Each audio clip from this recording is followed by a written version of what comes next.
Good morning, SLCA family. It is so good to be with you this morning. I'm so delighted that you are in this virtual space that we are creating together. It is already August. Can I just ask somebody, how did that happen? How did we get, I just, was taking a little relaxed time and COVID and hunkering down and staying home. And all of a sudden, school is starting for my high schooler in another 10 days from now. Not that I'm counting, but another 10 days. So wow, here we are. August is kicking off a new monthly theme, and the theme is about inclusion as a call to action. So each Sunday this month, we'll be looking at that and breaking that down a little bit. And we look forward to you joining us for that. And for us kicking it off today, today is about let's get together and feel all right. That beautiful opening song and that beautiful words by Bob Marley. Let's get together and feel all right. And what would we give to get together and feel all right now, right? To get together physically and be in the same space. I know it's a desire of so many of us, but we have having to find new ways to get together, and so that we do feel all right. Amen, somebody. All right, that we all take care of ourselves and not participate in space that would cause harm to the vulnerable among us. And so we're finding new ways to define what it is to get together and feel all right. This theme of inclusion is about opening ourselves to the central idea of the principle of oneness, right? The principle of oneness, which is at the foundation of who we are as a teaching, Centers for Spiritual Living, the philosophy of science and mind, based on the writings and the works of Ernest Holmes. Oneness is at the center of our theological understanding, right? Our understanding of God or the divine intelligence of the universe and its relationship with creation. And we understand that relationship is a relationship of oneness, right? Out of it came everything that is. And everything that is an expression of it and desires to know itself as one with it. So oneness is the cornerstone of our theological understanding. And so this month we're going to open into that and understand how oneness calls us into a state of diversity and how the act of inclusion helps us live out that oneness. Right? How the act of including others, including that diversity, is the way in which we actually live out. So it's the yin and the yang of how these things work together: diversity, inclusion, oneness, right? Which I think is a very timely theme and important message for us to focus on, because we're living in the midst of incredibly polarized times, right? It's been polarized for a long time, long before all of this COVID-19 stuff. For the last several years, we've seen a heightened polarization and positionality within the body politics, and people getting into camps and sort of fighting against each other, and heightened awareness at the same time, heightened awareness of social issues, social justice issues, and inequities in our society, and a decrease in the tolerance or patience for those things to change, more demand for those things to change. And so this increasing tension, which has only been amplified by the COVID-19 dynamic, right? It didn't create it, but it amplified it, right? Sometimes when we get sick, it exposes an underlying condition that we've always had. Right? It didn't create the condition, but it amplifies it, right? When our immune system goes down or something like that. So we find ourselves in very challenging times. And these challenging times, I think, are necessary, right? It's necessary, this polarization is necessary, because it's important to know where we stand. And it's important to know where our neighbor stands when we're talking about issues of critical nature, of lives that matter and public health and things of this nature, it's important that we understand clearly where we stand on these issues. It's not a time to kind of try to play nice and find a middle road and say, well, I believe in oneness and I don't want to disturb or rock the boat. I welcome all, people and perspectives. And so let's just create niceness and not, right. Many of us are aware that this time is too critical for that. And it's too important for that sort of niceness to override the power of the social moment that is calling us forward. Are you following what I'm saying here? Right. And so this time of polarization, it's been really building up for a long time. There's a great book that I used to have. I was looking for it on my bookshelf, but I think maybe it didn't make the move in all the books I gave away. But it's a great book written by a sociologist called Bowling Alone. Bowling, Bowling Alone. And it was very popular many, many years ago. And it was a research book that I used for many papers and stuff. It's written from a sociological perspective, and it speaks to how in our American westernized culture, we used to bowl together, right? There were bowling leagues, and that's a metaphor that is talked about in reality in the book, but also used as a metaphor for talking about other ways in which we gathered in social settings in diverse groups.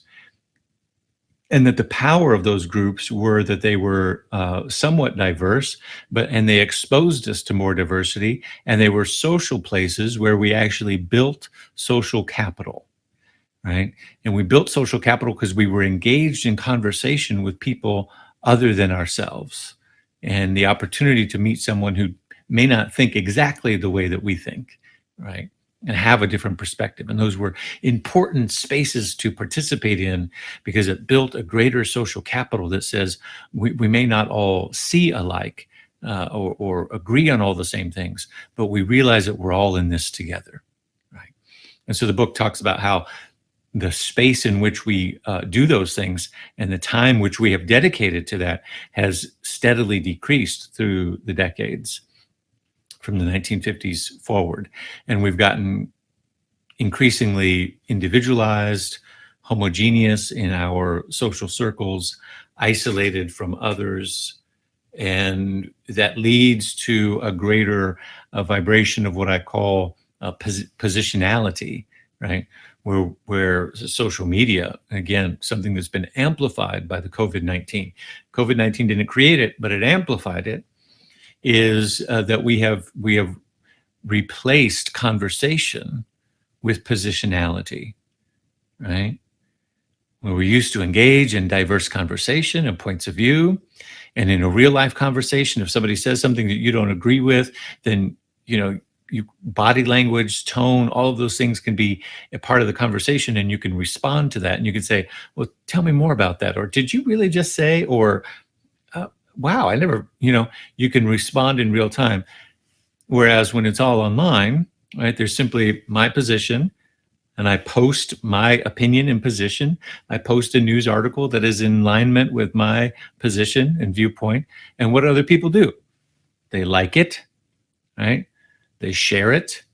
They comment on how much they agree with it. Very rarely does actual conversation happen. And even when it does, right, it's sort of artificial. The thread, somebody is simply posting their opposing position, and an argument sort of unfolds as opposed to a real dialogue, right?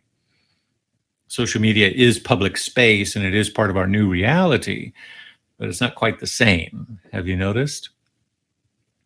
And it's led to this increased polarization and positionality rather than real dialogue and deep meaning and social capital building. And so what looks like a battle emerging, what looks like this increased energy of polarization headed for, sometimes I fear or wonder, a new civil war. And I have, as a father of Black children, right, I have real legitimate concerns. Let me not talk lightly on this issue this morning, right? I have real legitimate concerns about the tensions that our country is in right now. But I ultimately believe that this time is giving birth to our new moral compass, right? And that the tension is necessary so that we find, so we push through that tension period, so that we find a space in which a new moral compass is forged out of that back and forth tension that we currently find ourselves in. That's not to take away from the danger that is in that tension, right? I think that's very real, and we should be very open-minded about that. But I do believe that on the other side of it, there is a moral compass that doesn't belong to the left or to the right, but is something that belongs to spirit and is coming through these birthing pains that we are currently in, right? So there are these critical moral values of the collective of the United States and of the planet that are emerging, and they're pushing their way through. And yes, there are those who are pushing against this evolution, pushing against the emergence of the human spirit. And that tension is, as I said, downright frightful at times, right? But I believe it is ours to do as Ernest Holmes called us to do last month when we were looking at the theme of freedom, spiritual freedom, right? Keep an eternal, what he called an eternal vigilance on the principle of freedom in our consciousness, and guard against those that would seek to destroy it by remember the ultimate lesson from last month's messages was that freedom is ultimately not so much about our individual nature, but freedom is about our relationship with each other, right? That we're bound together. And that's a good segue into this month's focus on inclusion. If I'm about my freedom and liberation and I'm bound to you, my freedom and liberation is bound to you, then what about this principle of inclusion that I need to understand in order to go forward, you see? As John Lewis reminded us, right, that we must never give up hope, that every day we must dress up, show up, and march on. And I was so comforted by the words and the wisdom of former President Barack Obama at John Lewis's eulogy, his service at Ebenezer Baptist on Thursday here in Atlanta, where he said, someday when we do finish that long journey towards freedom, when we do form a more perfect union, John Lewis will be a founding father of that fuller, fairer, and better America. Yeah. And so I feel that it is imperative, absolutely critical and imperative, that as conscious, awake spiritual beings, that we be fully awake to all that is happening right now, right? Fully awake, which means that we can no longer afford the privilege, right, that New Thought has afforded us for so long, for decades, right, to be spiritually awake to our spiritual side, to our oneness, to love of humanity, et cetera, but politically asleep, right? Spiritually awake, but politically asleep. We cannot afford that anymore. We now have to become fully awake in all aspects of our being, in every level of human condition, from the level of the tensions of the human condition and experience to the ultimate spiritual reality that transcends all of that, in which we really are all one and there is no tension, there's only the emerging of the one trying to happen, right? And that it's all included in the one, but we got to be fully awake to the whole range of it, right? So there's important work to do in helping this new moral compass emerge for all of humanity. And the process looks messy, right? The process looks polarized. The process looks divisive. The process looks uncomfortable. And sometimes in spiritual communities, we want to avoid that which is messy and polarized and divisive, right? especially ministers. Oh, we love to try to avoid. Let me speak for myself for a minute, right? I used to be in love with the activity of avoiding that which was messy, polarized, and divisive, because I'm a people pleaser, right? But I had to face my own codependency. Come on, talk to me, somebody, right? That I had to get over my codependent tendency to be nice and to make sure that everybody was comfortable in my presence. And what spirit emerged in me was a moral imperative that said, to heck with that, right? There's something more important about the values of the human condition that must be spoken, even if it makes other people uncomfortable.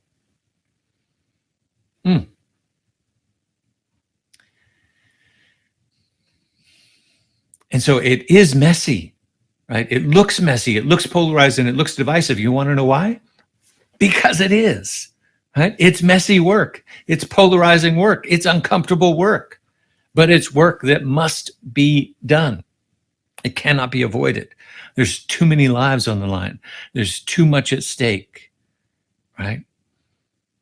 And so I want to speak about inclusion today, and the principle of inclusion, not from a spiritual bypass standpoint that says we're all included and let's create an atmosphere where we accept the opinions of others and make nice. No, let's recognize where we are.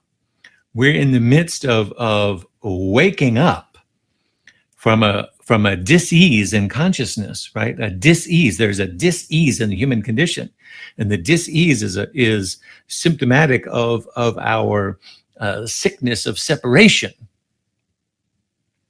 isolationism, rugged individualism, otherness, right? There's a dis-ease in the human condition that's trying to heal itself. And when the fever breaks, ooh, I wish I had some people in the room right now that could shout. When the fever breaks, where's the bell? When the fever breaks, from this COVID 18-19 disease. Come on, somebody. When the fever breaks from the great white flu, when the fever breaks from rugged individualism, when the fever breaks of isolation and self-made culture that prizes the self-made person over the collective, when the fever breaks that denies our interconnectedness and our family and our inclusion with all of creation, when the fever breaks from white conditioning. Oh, come on, somebody. Woo! I wish we could just stop right now and let you shout at the TV and let you shout at the computer and let you get up and run around if you need to run around for a minute. I'm talking about when the fever breaks. America will wake up in a cold, cold sweat.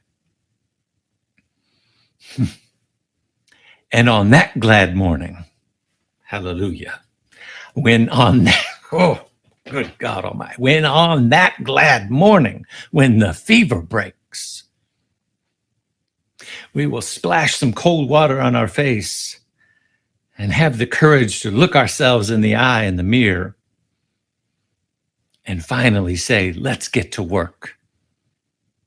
And let's find our way.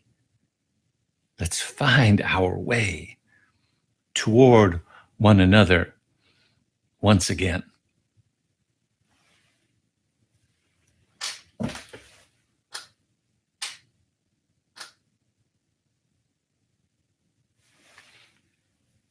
But we're not there yet.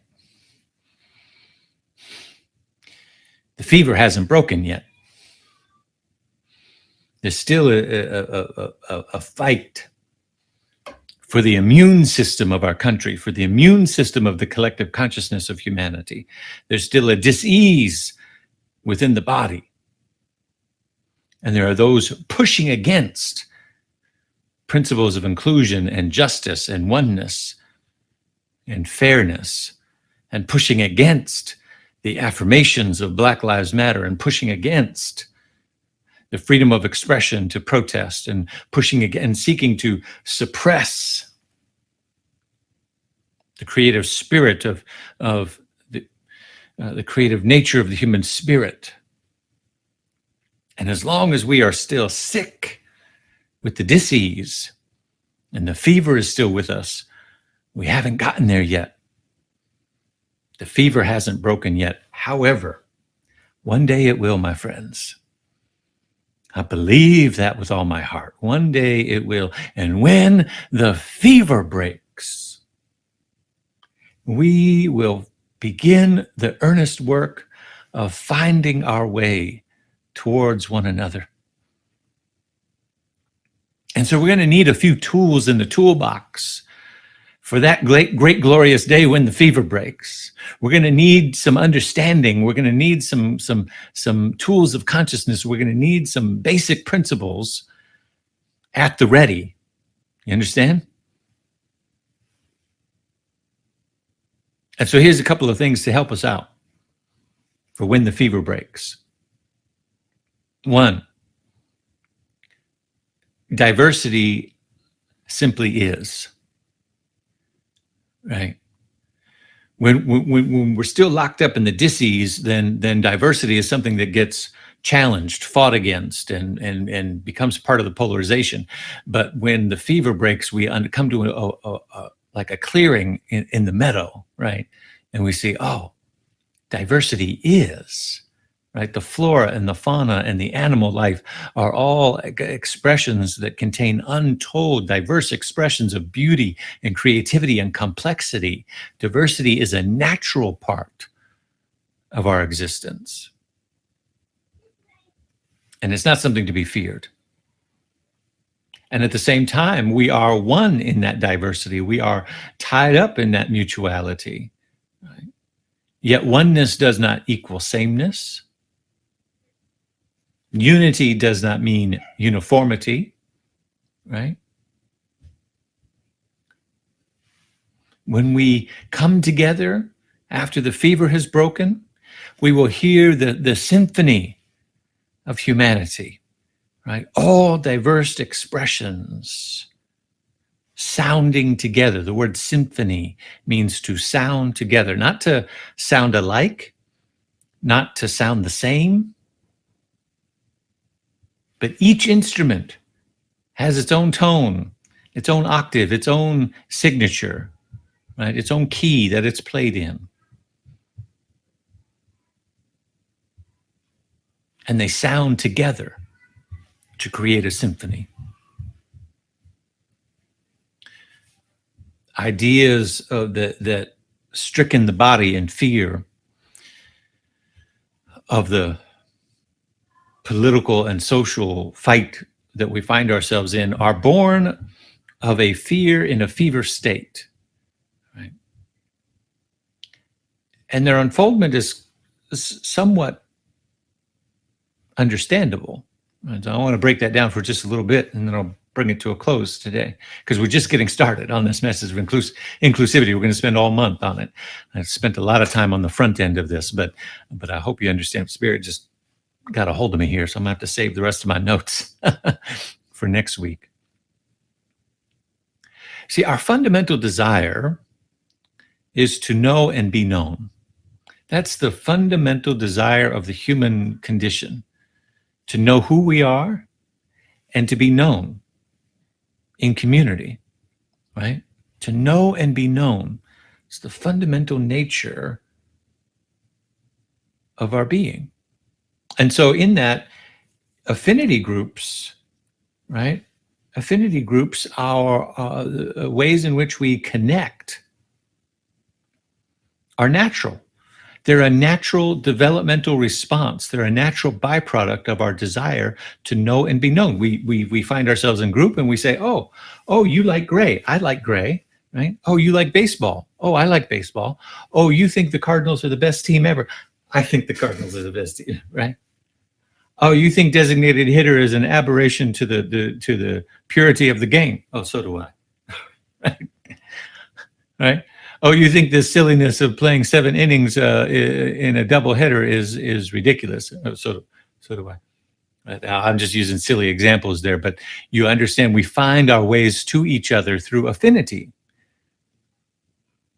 culture, food that we eat, cultural identity, places we were born, our gender, our sexual orientation, our religion, all kinds of ways in which we clump together in small groups, and it's good and it's natural. It's a natural byproduct of the reptilian brain, right? We come together for identity, for protection, and for a sense of belonging, right? Those are all really important to our reptilian brain.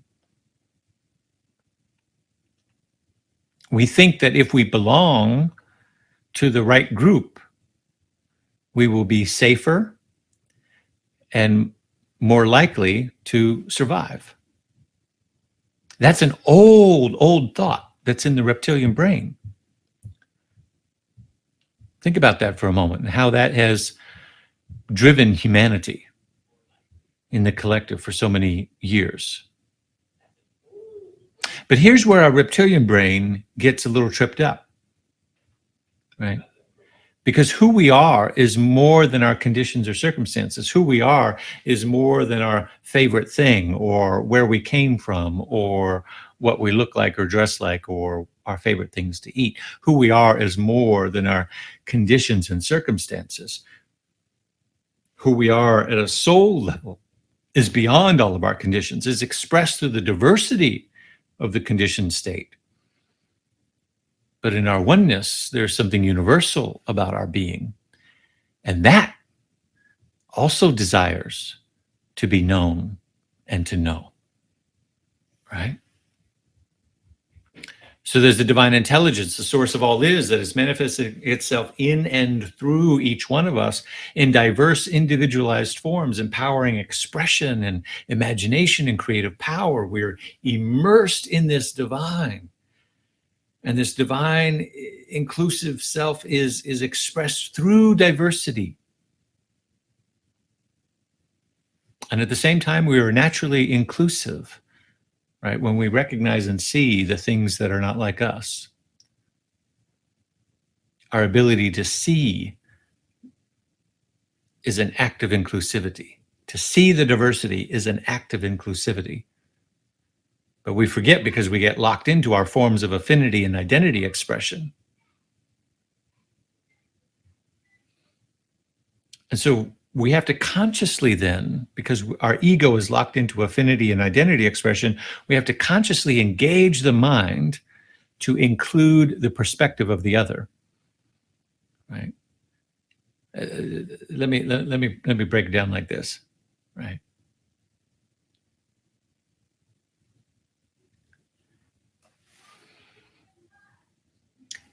Affinity is critical for our psychological safety, right? We want to belong to a group that makes us feel seen and known, to know and be known. And so we seek that out in all kinds of different ways. Affinity is a natural process for our sense of psychological safety.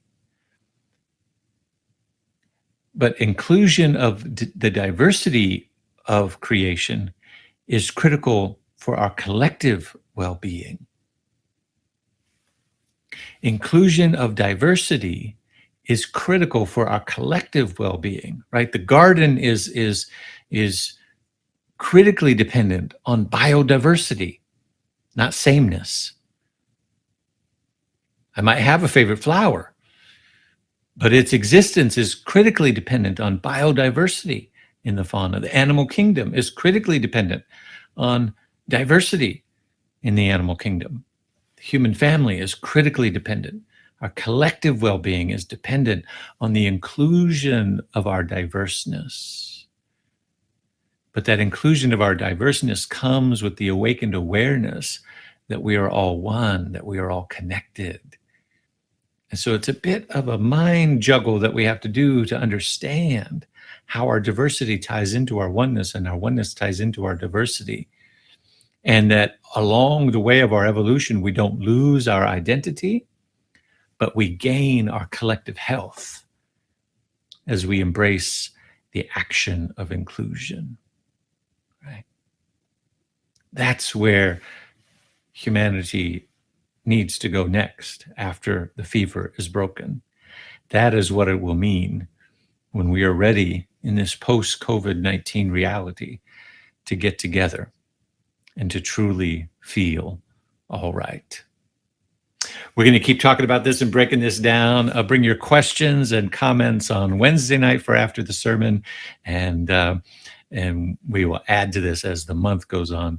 But that's it for today on part one of this message on inclusion. Thank you so much for being here. We got more music and more wonderful things happening in the service, so don't go anywhere. Now is our time for tithes and offerings, but let me just give thanks to Holy Spirit speaking in through and as me, and whatever happened there. I got a little Pentecostal moment in the midst of that sermon, and I just hope it all translated well through the camera here with all of you. Thank you for your gifts and your participation in this community at this time. We are building something new and transformative as SLCA, and your gifts make a big difference. We're reaching a new audience that is coast to coast, and your financial offerings create a stability that is so critically important. We have a Sunday live streamer who has written to us and expressed this. Always grateful for your call to action in our teachings. We're grateful for all the messages that come in that affirm what we are doing and let us know that we're on the right track. Let us know that we're making a difference. We encourage you to write in and let us know that. And I always want to let you know those things so that you know that your gift is making an impact. We're looking for those 200 people giving $200 or more per month, and we're growing in that every week. That's $50 a week is kind of how that breaks down. If you're not already a pledger, we're looking for those bodies to join that contribution level. Our grateful giving then, so grateful for all of the gifts that come in. You can text the tithe through the phone number 404-800-9467, or go to our website. You can still mail in a check if you want to do it that way. Any way you want to do it, we will receive it. And we receive it with this affirmation now, with grateful hearts. I live in a universe of abundance. As I freely and joyfully give, I join in the divine flow. And all that I share with life returns to me multiplied abundantly. And so it is. And so it is.